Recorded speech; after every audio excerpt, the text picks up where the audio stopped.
I'm curious what you learned from Jim Johnson, one of the all-time greats, and as someone who went against him, as an offensive coordinator trying to match whips with him.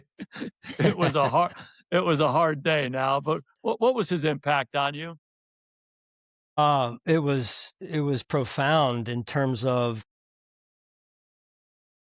who he was as a person, in particular in the off season. Very during the season, very intense. Hard to find a minute without him being intense in the building or on the field. But off season, he was as laid back as anyone, and he taught me a lot about life in the NFL as a coach. Um, but then on the field, the way he was ahead of the game in terms of how he, I want to say, defended offenses, but really, I think the word is attacked No doubt. offenses, right? I mean, No he doubt. he was he didn't like quarterbacks, and I tell my guys in Buffalo when I was there, I don't like any quarterback other than you guys, right? Um, and so he had just a disdain for opposing quarterbacks, and he made them very aware of that, in particular early in games, and because he knew that had a trickle down effect later when it was going to be critical situations and whatnot. But I would say at the time, um, Dick LeBeau and Jim Johnson were kind of, for me, the forefathers of what was going on in the game defensively when I was coming up, and the way they zone pressured and brought 5, brought 4, but it was a different 4 and covered Oh. behind it. And I mean, who would have ever thought you'd be dropping defensive ends into coverage, right? Of all things. And so Jim was way ahead of his time, and he's dearly missed for sure.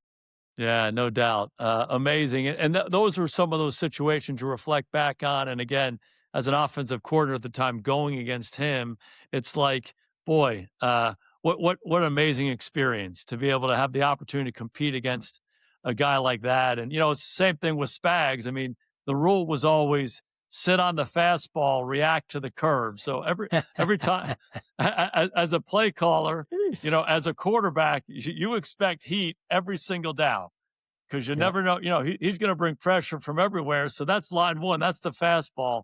And then anything else that comes off of that, we can react to it. If they play it straight, hey, we're going to be fine. But they put that kind of mental pressure on you every snap, don't they? Yeah, I love that analogy. It's spot on. I mean, you can't.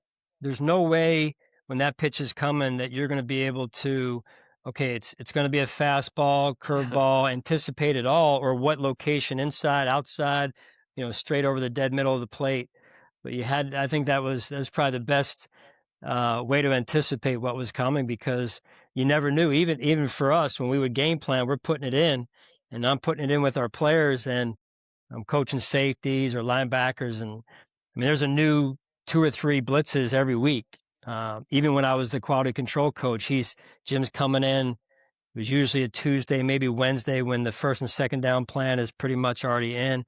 He'd put 3 new, hand drawn blitzes on my desk, and of course, I had to do them on the computer. And he was a mastermind for sure. I kept a notebook. It's probably this thick of all Jim's, kind of a Rolodex of his pressures. Oh, And really? hey, weak, strong, add a tight end, open side, and the notes I go back to in the upper right hand corner were basically the why of, hey, who were we playing that week? It was Michael Vick, it was Tony Romo, whoever. It's kind of interesting to go back and look at those. Yeah, no doubt. And I can't help but think that that style of defense empowers players. You think Yeah. about Dawkins all over the defense and coming off the edge, and you can't help but think that those guys were energized by having the opportunity to play in that system. Right, and players, they love to be in aggressive Yeah. systems, right? Now, you get them thinking too much, or they're not going to be at their best, and there's a balance to that. But at the same time, players, and I've talked to players over the years, and they love being aggressive, and they want an aggressive play caller, and so we were very aggressive, but you also have to, I think the balance of it all is you've got to know who you have, and Hey, we love to be able to get there with 4, right? I think all of us love that. But you can't always do the same thing all the time. So the blend of it all, I think, is where kind of the gold is in the play caller's hands.